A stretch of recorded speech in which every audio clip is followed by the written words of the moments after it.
বন্ধুরা ঘুম থেকে উঠে টিউশন পড়তে যাব, পরে এসে একটা মক দেব। তো মকে আমি কোন সেটটা দিচ্ছি আর সেটা কী কী প্রশ্ন এসেছে, বিশেষ করে জিকে ইংলিশের প্রশ্নগুলো আমি তোমাদের সঙ্গে শেয়ার করব। আর মকে কত পাচ্ছি সেটা তোমরা দেখতে থাকো। চলে এলাম টিউশন পড়াতে। এ হচ্ছে আমার স্টুডেন্টের অবস্থা, দেখে নাও। তো যাই হোক,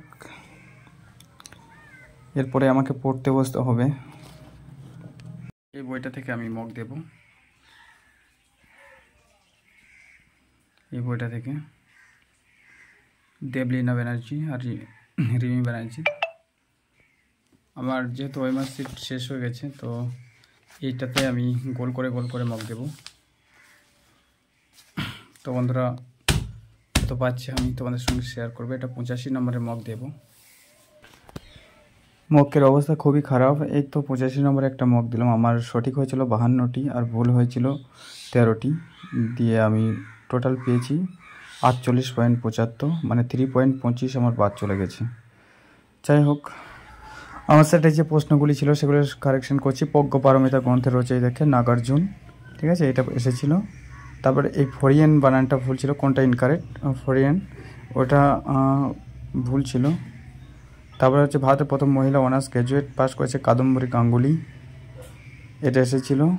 তারপরে লুমিনিয়ার্সের বিপরীত শব্দ ডিম হবে। আচ্ছা, লোহার সবচেয়ে বিশুদ্ধ রূপটি কি? রড আয়রন অ্যান্সার নিয়েছিল। সাতপুরা পর্বত কোন দুটি নদীর মধ্যে? এটা নর্মদা তাপ্তি।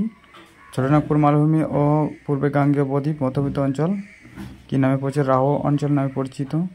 আচ্ছা, রুবেকের সিনোনিম সমার্থক শব্দ ছিল স্কল্ড, অর্থাৎ বিতরিত হওয়া। শিব সমুদ্র জলপ্রপাত কোন নদীর তীরে? কাবেরী নদীর তীরে। 10 ডিগ্রি চ্যানেল কোন দুটি দ্বীপ? এটা আন্দামান নিকোবর দ্বীপপুঞ্জ। ইলেকট্রিক লোকোমোটিভ কারখানা কোথায় অবস্থিত? এটা বারাণসীতে। তাজমহল আগ্রা হলে রাসমঞ্চ কোথায়? এটা বিষ্ণুপুরে অবস্থিত রাসমঞ্চ। আচ্ছা, তারপরে এ বুক দ্যাট, এটা হচ্ছে প্রথমটা এ অ্যান্সার নিয়েছিল।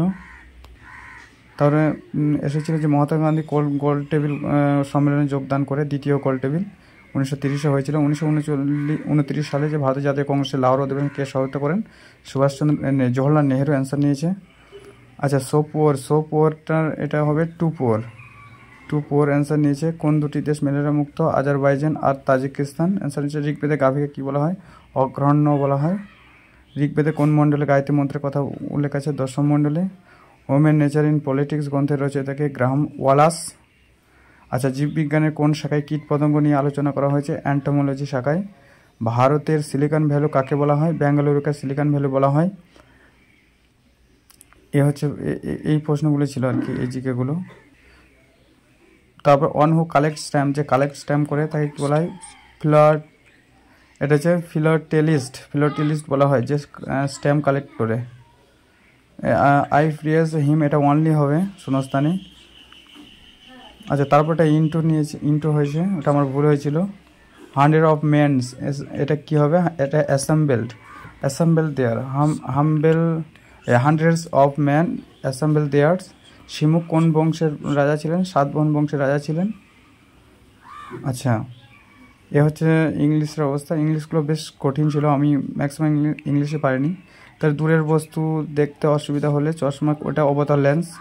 আর বিশ্ব ডায়াবেটিস দিবস 24শে অক্টোবর, ঠিক আছে। এ হচ্ছে জিকে প্রশ্ন, মোটামুটি সহজ কঠিন মডারেট ছিল আর কি।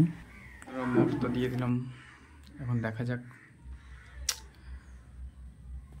মকের যে পরিস্থিতি। আর এই নাম্বার নিয়ে চাকরি করা খুব টাফ, এ হচ্ছে অবস্থা। প্রত্যেক দিন সকলে মক দাও, সলিউশন করো,